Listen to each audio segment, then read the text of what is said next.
இந்த சிறப்புக்குரிய நிகழ்ச்சிகளை பங்கேற்று கூட்டுறவு வார விழாவை முன்னிட்டு வேர்கள், விழுதுகள், சிறகுகள் என்னும் 3 சிறப்பான திட்டங்களை தொடங்கி வைப்பதிலும் 180 மகளிர் சுய குழுக்களைச் சேர்ந்த 2200 சகோதரிகள் உட்பட 2700 பேருக்கு 33 கோடியே 70 லட்சம் அளவிற்கு கூட்டுறவு வங்கிக் கடன் இணைப்புகளை வழங்குவதில் நான் மிகுந்த மகிழ்ச்சி அடைகின்றேன், பெருமை அடைகின்றேன். என்று சொல்லப்போனால் கூட்டுறவுத்துறையின் சார்பாக துணை முதலமைச்சராக பொறுப்பேற்று நான் பங்கேற்கின்ற முதல் நிகழ்ச்சியை ஒரு சிறப்பான நிகழ்ச்சியாக அமைத்து கொடுத்ததற்கு அண்ணன் பெரியகருப்பன் அவர்களுக்கு நான் மீண்டும் என்னுடைய நன்றியை தெரிவித்துக் கொள்கின்றேன். கூட்டுறவு சங்க உறுப்பினர்கள் பணியாளர்களுக்கும் அவர்களுடைய குடும்ப உறுப்பினர்களுடைய கல்வி, மருத்துவம் உள்ளிட்ட தேவைகளுக்கும் உதவுகின்ற வகையில் வேர்கள், விழுதுகள் என்ற திட்டங்கள் இங்கே செயல்படுத்தப்படுகின்றன. அதே போல் திருநர்களுக்கு உதவிடும் வகையில் சிறகுகள் என்னும் திட்டமும் இந்த மேடையில் இப்பொழுது அறிமுகப்படுத்தப்பட்டுள்ளது. இந்த அரங்கத்திலே, விழா அரங்கத்திலே மகளிர் இருக்கிறீங்க, மாற்றுத்திறனாளிகள் இருக்கிறாங்க, வணிகர்கள் இருக்காங்க, விவசாயிகள் இருக்கிறாங்க, திருநர்களும் என அனைத்து தரப்பினரும் இருக்கிறாங்க. எல்லோருக்கும் எல்லாம் என்ற திராவிட மாடல் தத்துவத்தின் அடிப்படையில் இந்த நிகழ்ச்சியை மிகச் சிறப்பாக ஏற்பாடு செய்துள்ள கூட்டுறவுத்துறைக்கு மீண்டும் என்னுடைய வாழ்த்துக்களையும் பாராட்டுகளையும் நான் தெரிவித்துக் கொள்கின்றேன். ஏழை எளிய மக்களை கைதூக்கி விடுவதற்காக நாட்டிலேயே முதல் கூட்டுறவு சங்கம் திருவள்ளூரும், அதைத் தொடர்ந்து 1904ஆம் ஆண்டில் நம்முடைய சேப்பாக்கம் திருவல்லிக்கேணி தொகுதியில் தான் தொடங்கப்பட்டது. கூட்டுறவு சங்கங்களுக்கும் திராவிட இயக்க தலைவர்களுக்கும் மிகப்பெரிய நெருங்கிய தொடர்பு உண்டு. தந்தை பெரியார் அவர்கள் 1911ஆம் ஆண்டு ஈரோடு கூட்டுறவு வங்கியில் உறுப்பினராக இருந்தார். அதேபோல் நம்முடைய பேரறிஞர் அண்ணா அவர்கள் 1960ஆம் ஆண்டு சின்னக்காஞ்சிபுரம் நகர கூட்டுறவு வங்கியில் உறுப்பினராக செயல்பட்டார்கள். அதேபோல் நம்முடைய முத்தமிழர் கலைஞர் அவர்களும் 1946ஆம் ஆண்டு திருவாரூர் கமலாம்பிகா நகர கூட்டுறவு வங்கியில் உறுப்பினராக இணைந்தார்கள். இப்படி நம்முடைய திராவிட இயக்க தலைவர்கள் எல்லோருமே கூட்டுறவுத்துறையோடு இணைந்து செயல்பட்டிருக்கார்கள் என்பதே மிகப்பெரிய பெருமை. முத்தமிழ் கலைஞர் அவர்கள் தலைமையிலான கழக ஆட்சியிலும் நம்முடைய முதலமைச்சர் தலைமையிலான திராவிட மாடல் ஆட்சியிலும் கூட்டுறவே நாட்டு உயர்வு என்ற கூட்டுறவுத்துறைக்கும் அந்த துறையினுடைய வாயிலாக தமிழ்நாட்டின் மக்களுக்கும் ஏராளமான திட்டங்கள் உருவாக்கப்பட்டு இன்று அவை சிறப்பாக செயல்பட்டு கொண்டிருக்கிறது. குறிப்பாக நம்முடைய திராவிட மாடல் அரசு அமைந்த இந்த 3 ஆண்டுகளில் கூட்டுறவுத்துறை மூலமாக செய்த சாதனைகள் சிலவற்றை மட்டும் இங்கே குறிப்பிட விரும்புகின்றேன். மகளிர் சுய குழுக்களுக்கு கடந்த 3 ஆண்டுகளில் மட்டும் கூட்டுறவு சங்கங்கள் மூலமாக 7600 கோடி ரூபாய் கடன் வழங்கி இணைப்புகள் வழங்கப்பட்டுள்ளன. அதேபோல் கூட்டுறவு வங்கிகள் மூலம் கடந்த 3 ஆண்டுகளில் மாற்றுத்திறனாளிகள், பெண் தொழில் முனைவோர்கள், கைம்பெண்கள் என கிட்டத்தட்ட 1 லட்சம் பேருக்கு ரூபாய் 420 கோடி அளவுக்கு கடன் இணைப்புகள் வழங்கப்பட்டுள்ளன.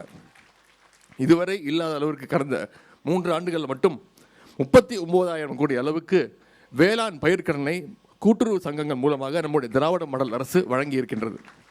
கடன் வழங்குவது மட்டுமல்ல, விவசாயிகள், மகளிர் சுய குழுக்களினுடைய நிலை உணர்ந்து பல்வேறு தருணங்களில் அவருடைய கூட்டுறவு கடனை தள்ளுபடியும் செய்யப்பட்டிருக்கிறது. இந்த 3 ஆண்டுகளில் 3000 கோடி அளவுக்கு மகளிர் சுய குழுக்களைச் சேர்ந்த சகோதரிகளுடைய கூட்டுறவு வங்கிகளை நம்முடைய கழக அரசு தள்ளுபடி செய்துள்ளது. நம்முடைய முதலமைச்சர் அவர்கள் கடந்த 2021ஆம் ஆண்டு சட்டமன்ற தேர்தல் பொழுது முக்கியமான ஒரு தேர்தல் வாக்குறுதியை அளித்தார்கள். கூட்டுறவு வங்கிகளில் 5 சவரன் வரை நகைக்கடன் தள்ளுபடி செய்யப்படும் என்ற அந்த வாக்குறுதியை அளித்தார்கள். அந்த வாக்குறுதியின் அடிப்படையில் 6000 கோடி ரூபாய் அளவுக்கு தங்க நகைக்கடன் தள்ளுபடி செய்யப்பட்டுள்ளது. மக்களுடன் நேரடியாக தொடர்பில் இருக்கும் துறை என்றால் அது இந்த கூட்டுறவுத்துறை தான். தமிழ்நாட்டில் 2,30,00,000 குடும்பங்களுக்கு பிடிஎஸ் திட்டத்தின் கீழ் அத்தியாவசிய பொருட்களை நீங்கள் தான் வழங்கிக்கிட்டு இருக்கீங்க. இதற்கு கூட்டுறவு சங்கங்கள் மூலம் செயல்படுகின்ற 35,000 நியாய விலை கடைகள் என்ற மாபெரும் நெட்வொர்க் தான் இதற்கு முக்கிய காரணம். கூட்டுறவுத்துறையுடைய இந்த நெட்வொர்க் தான் தமிழ்நாடு அரசுடைய மக்கள் நல திட்டங்கள் மிகப்பெரிய வெற்றி அடைவதற்கு அடிப்படை காரணமாக இருக்கின்றது. குறிப்பாக கொரோனா காலத்தில், ஊரடங்கு காலம், புயல், மழை, வெள்ளம் போன்ற பேரிடர் நேரங்களில் அத்தியாவசிய பொருட்களை, நிதி உதவிகளை மக்களுடன் அரசாங்கத்தால் உடனுக்குடன் கொண்டு சேர்க்க முடிந்தது என்றால் அதற்கு முக்கிய காரணம் இந்த மகத்தான நெட்வொர்க் தான், இந்த கூட்டுறவுத்துறையினுடைய நெட்வொர்க் தான். பொங்கல் போன்ற பண்டிகை நேரங்களில் அரசினுடைய பரிசு தொகுப்புகளை நியாய விலை கடைகள் மூலம்தான் மக்களிடம் கொண்டு போய் சேர்க்கின்றோம். இந்த பிரம்மாண்ட நெட்வொர்க்கை தமிழ்நாடு முழுவதும் பரவலாக்கியதும் அதனை வலுவாக்கியதும் நம்முடைய முத்தமிழர் கலைஞர் அவர்கள் ஒன்றிய அரசு 1965ஆம் ஆண்டு ஃபுட் கார்ப்பரேஷன் ஆஃப் இந்தியா என்ற நிறுவனத்தை தொடங்கியது. இதன் மூலம் இந்தியா முழுவதும் விவசாயிகளிடம் நெல், கோதுமை முதலான பொருட்களை கொள்முதல் செய்தது. ஒவ்வொரு மாநிலத்திலும் கிடங்குகள் அமைத்தது. ஸ்டாக் செய்து தேவைப்படும் நேரங்களில் அந்தந்த மாநிலங்களுக்கு ஒன்றிய அரசே வழங்கியது. ஒரு கட்டத்தில் தமிழ்நாட்டிற்கு வழங்கப்படக்கூடிய அந்த அரிசியினுடைய அளவு குறைந்தது, மண்ணெண்ணெய் அளவும் குறைந்தது. அந்த சமயத்தில் தான் முத்தமிழர் டாக்டர் கலைஞர் அவர்கள் தமிழ்நாடு நுகர்பொருள் வாணிப கழகம் என்ற நிறுவனத்தை 1972ஆம் ஆண்டு உருவாக்கினார்கள்.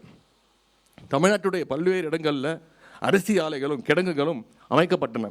விவசாயிகளிடம் இருந்து நேரடியாக நெல் கொள்முதல் செய்யப்பட்டது. நியாய விலைக் கடைகள் ஊருக்கு ஊர் திறக்கப்பட்டது. அதன் பிறகு முத்தமிழர் கலைஞர் அவர்கள் நிறைவேற்றிய திட்டங்களால் தமிழ்நாட்டில் பசியோடு யாருமே இல்லை என்ற வகையில் அனைவருக்கும் உணவுக்கு உத்தரவாதம் செய்யப்பட்டது. இந்த நோக்கத்தின் அடிப்படையில் பார்த்தால் கூட்டுறவுத்துறையும் திராவிட இயக்கம் தான் தமிழ்நாட்டில் இருக்கிற ஒவ்வொரு மனிதனின் சுயமரியாதையும் பாதுகாத்தது என்று சொல்லலாம். இன்றைக்கு கூட்டுறவுத்துறை முழுக்க கம்ப்யூட்டரைஸ் செய்யப்பட்டுள்ளது, கணினிமயமாக்கப்பட்டுள்ளது. இந்தியாவிலே தமிழ்நாடு அளவுக்கு நெட்வொர்க்கும் மாடர்னைஸ்ட் சிஸ்டமும் உள்ள கூட்டுறவுத்துறை வேறு எந்த மாநிலத்திலும் இல்லை என்று நாம் பெருமையாக கூறிக்கொள்ளலாம். கூட்டுறவு என்றாலே ஒற்றுமை என்று அர்த்தம். அந்த வகையில் பல்வேறு துறைகளுடைய வளர்ச்சிக்கும் கூட்டுறவுத்துறை பங்களிப்பு செய்து வருகின்றது. முதலமைச்சருடைய காலை உணவு திட்டத்திற்கு கூட்டுறவுத்துறை நியாய விலைக் கடைகள் மூலம்தான் உணவு தானிய பொருட்கள் அனுப்பப்படுகின்றன. நம்முடைய முதலமைச்சர் அவர்கள் நான் பொறுப்பு என்ற இந்த சிறப்பு திட்ட செயலாக்கத்துறை மூலம் இந்திய ஒன்றியமே திரும்பி பார்க்கின்ற வகையில் கலைஞர் மகளிர் உரிமை திட்டம் என்னும் மகத்தான திட்டத்தை அறிமுகப்படுத்தினார்கள். 1,16,00,000 மகளிர் மாதம் 1000 ரூபாய் பெறுகின்ற இந்த திட்டத்தில் கூட்டுறவுத்துறையுடைய பங்களிப்பு மிக மிக முக்கியமானது. ஏனென்றால் கூட்டுறவு வங்கிகளின் வாயிலாக 8,29,000 மகளிருக்கு மாதந்தோறும் 1000 ரூபாய் கலைஞர் மகளிர் உரிமை தொகை திட்டம் வழங்கப்படுகின்றது.